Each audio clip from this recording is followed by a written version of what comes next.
some people in the most prominent jobs in America don't seem to know anything about their own jobs.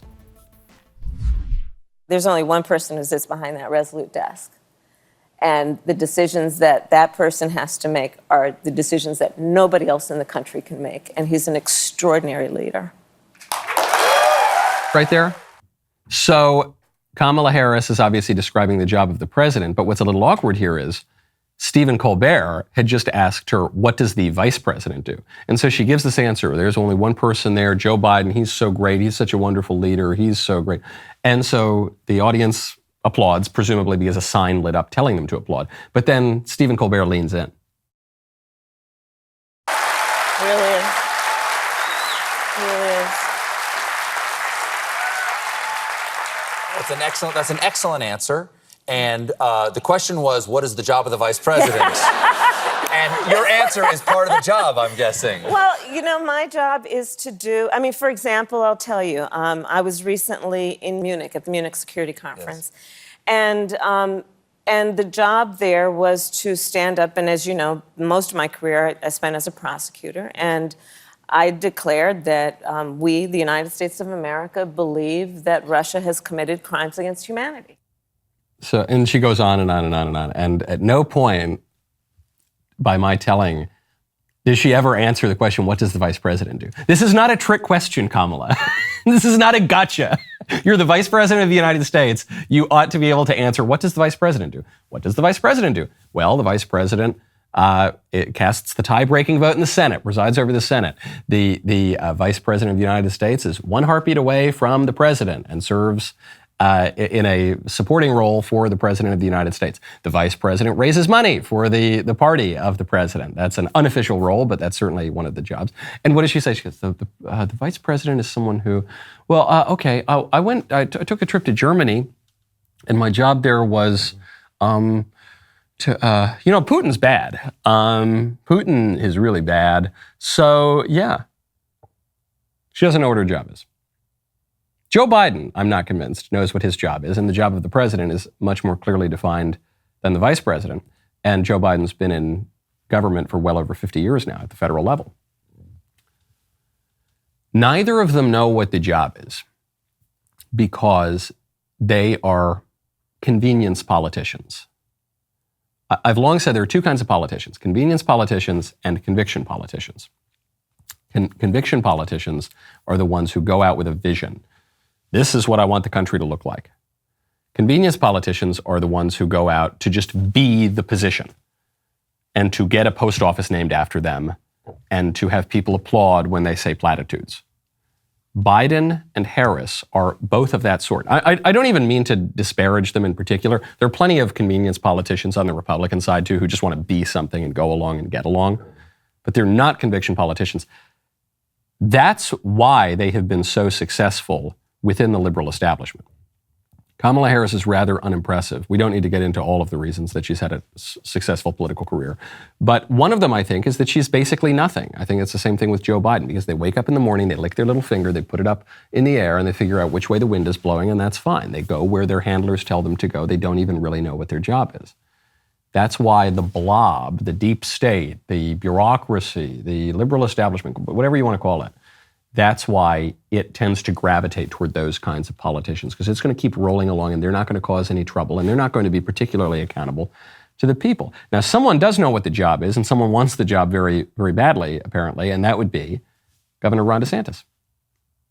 People were saying, you've been telling people you have to stay in your home. And like in Florida, they were killing us because even in those early days, you know, when we were following federal guidelines loosely, but we were following some, we were playing golf. I mean, the villages, they're setting record for golf. People are boating, all this stuff. Mm-hmm. They were so mad at Florida for doing that. People on the beach, all this stuff. That was their position. You are killing people if you leave your house. So then all these people are, like thousands of people are protesting. 2,000 of these epidemiologists write a letter saying, we do not condemn these protests because of COVID. Indeed, we think they're vital for public health because they're fighting racism. It's a bigger disease than COVID. And so that's when I knew. Is this public health a clan of people? They are sick. I mean, they are ideologically captured, and these are not people that should be anywhere near the levers of power. These are sick people. I actually got to ask Governor DeSantis once at a dinner. I said, how did you know? How were you willing to take the political bet to reopen Florida? Because forget about the public health threat for a second.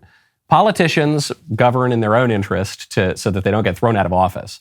So I said, if you got that wrong, you would have had your complete political career destroyed.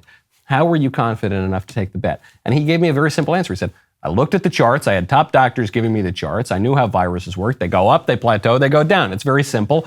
I was confident in that, and that's what happened. And then you hear him explain here to Glenn Beck.